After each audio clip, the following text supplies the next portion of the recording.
ভোলা সদর উপজেলার ভেলুমিয়া ইউনিয়নের চর রমেশ গ্রামে ঘটেছে এক চাঞ্চল্যকর ঘটনা।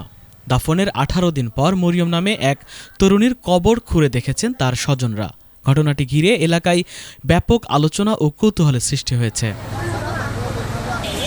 জানা যায়, মরিয়ম জীবিকার তাগিদে দীর্ঘদিন চট্টগ্রামের একটি গার্মেন্টসে কাজ করতেন। কোরবানির ঈদের ছুটিতে বাড়িতে এসে অসুস্থ হয়ে পড়েন তিনি।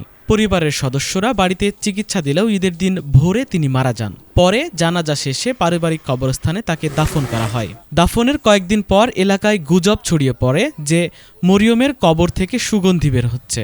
একই সঙ্গে পরিবারের কয়েকজন সদস্য দাবি করেন তারা স্বপ্নে দেখেছেন মরিয়ম কবরের ভেতরে জীবিত রয়েছেন এবং তাকে জীবিত অবস্থায় দাফন করা হয়েছে।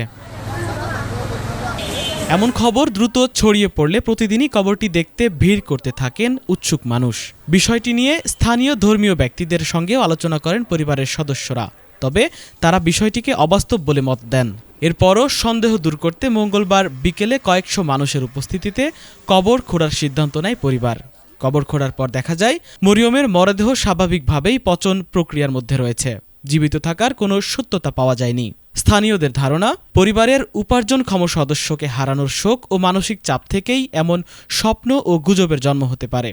ঘটনার পর পরিবারের সদস্যরাও জানিয়েছেন সন্দেহ দূর করার জন্যই কবর খোঁড়া হয়েছিল এবং এখন তাদের সেই সন্দেহের অবসান হয়েছে।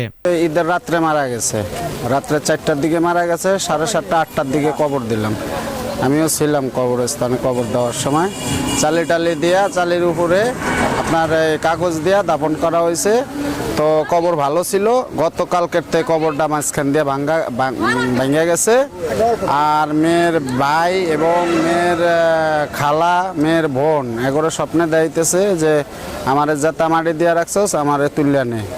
ওই পাশের মহিলা দেখছে 2 জন, এই বাড়ির পাশের বাড়ির ওই বাড়ির হ্যাগরও স্বপ্নে দেখাইছে যে আমারে যাতা মাটি দিছস, আমারে কবরতে তুলিয়া নেই। এই তো এই গানা বাজনার উপরেই এখনো আছে। সকাল হইতে মনে হয় হাজার হাজার লোক দূর দূরান্ত এদিকে এই দেখছে। এখানে দেখতে আসলাম যে একটা মেয়ে মারা গেছে, মেয়ের লাশ থেকে নাকি আতরের জ্ঞান বেড়াইতে আছে।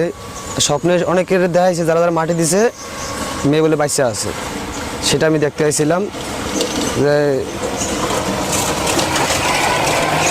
দেখতে এসে মানুষের শোনাশুনি করলাম যে মেয়ে বাচ্চা আছে, কবর থেকে লাশ উঠাবে।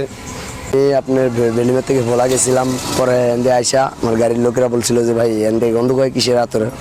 পরে কই ভাই এনদে একটা মেয়ে মারা গেছিল, তাই হেঁটের গন্ধ কইতেছে। পরে যাই নামাই দিয়ে আসছি, হের পরে আবার আইসা আবার হেরা জিজ্ঞেস করছিল যে এনদে কির গন্ধ কয়, ঠিক আছে।